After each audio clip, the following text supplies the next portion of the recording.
The immediate past acting managing director, Joy Nunieh, arrived late for the hearing and was asked to speak with the media. She dropped a bombshell when, in the extensive briefing, she told journalists that the Minister of Niger Delta Affairs engineered her removal from office for failing to dance to his tunes. He makes any payment in NDDC without God's will, Akpabio's approval. When we first came to NDDC, on the day of going for the inauguration, he told me in the car that, Madam MD, if you don't do what I say, the same pen with which I used to sign your letter, it will be the same pen that I will use to remove you.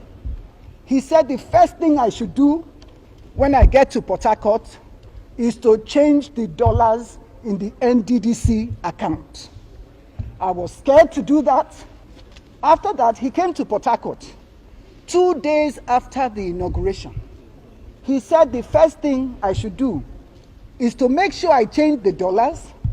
I should remove Mr. Kaltungo from being legal and send him on compulsory retirement, that we cannot have a northerner be the head of the legal team, of the legal unit. He said I should remove all the other directors that refused to take his instruction during the time of Mrs. Agwagaga. That was the predecessor before I came. So he came also with a draft, which I've submitted, with a draft letter that I should write and put it on my letterhead, implicating Senator Mwobushi for collecting contracts in NDDC. I told him that I will not, I'm a lawyer, and that whoever alleges must prove. The fact that Senator Mwobushi is giving us trouble as IMC, you remember also that they did not recognize the IMC. I said I will not do that letter. He said I was ungrateful and I refused to do the letter. Dr. Cairo now said that he will do the letter. If Akpabio tells him to kill, he will kill before he asks, why did he kill? I said, for me, I will not do the letter.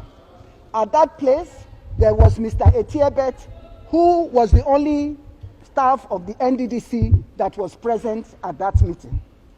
When he finished, he now asked Dr. Cairo to go and send for the letter-headed paper from the office. They now sent for the letter-headed paper. Dr. Cairo now did the letter, which I've also submitted to the committee, alleging that Senator Mwobushi had contracts. Then he said, I must sign the cover letter. I said, if I sign any document from me seen by Mr. President, he will believe every line of it. So I will only write that the EDP, who should know about projects, has gone. The next thing that he told me, he said, I must make sure that all these people leave and that the procurement, because apparently Akpabio, before I came, when himself and Festus Keyamo were ministers, their first meeting at the commission, he was awarded 30 contracts for distilling and water hyacinth. Mr. Linus, who was the director finance, refused to sign because it did not follow due process. He also said that I should implicate the chairman of the House Committee, because the chairman of the House Committee had gone to Ondo State for a meeting to plan against him. Water hyacinth and distilling. They said that the budget for water hyacinth and distilling was, I think, for about 3 to 5 billion. I'm not sure exactly how much. But that the NDDC, before I came, had overstretched itself to about 50 billion for water hyacinth and distilling.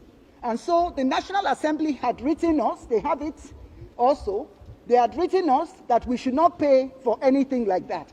He said, and guess what? Akpabio never signs any documents. He will always refuse to sign, but he will tell you to go and commit the fraud.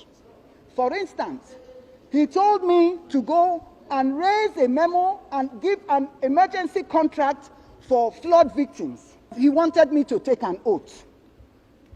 He has denied that, but I want to say today, he told me up to 3 times until we had a reconciliation meeting at the villa in the house of Mr. Sadiki Abba, who is the SA to the president on domestics. In that meeting was Alhaji Mekano. He said the only condition was if I take the oath. I refused to take the oath, and I did not take that oath. And I will never take the oath from him. So he said he was going to remove me. He started a campaign of calumny against me. He said I did not answer him because the facts will speak for itself. Now, to end this matter about the procurement process, I refused to go with him to deceive Mr. President at the FEC meeting because the Procurement Act says if I contravene any section of the Procurement Act, is 5 years imprisonment without an option of fine. So if I go and say they should pay for the process, if you see, they say it's for 2020 budget. Akpabio went to get the approval from FEC. The 2020 budget has not even been discussed by the National Assembly till today. The 2020 budget has not been passed. However, he lied to FEC, which is the greatest embarrassment in this country, for a budget that has not been passed, for an approval to be given for that procurement. I refused to go because he wanted me to send the money for the procurement to the ministry to implement the forensic audit. I refused. I am challenging him to deny any of these allegations because I have to round up for you people. But all the facts and all that I've said are all written in my documents.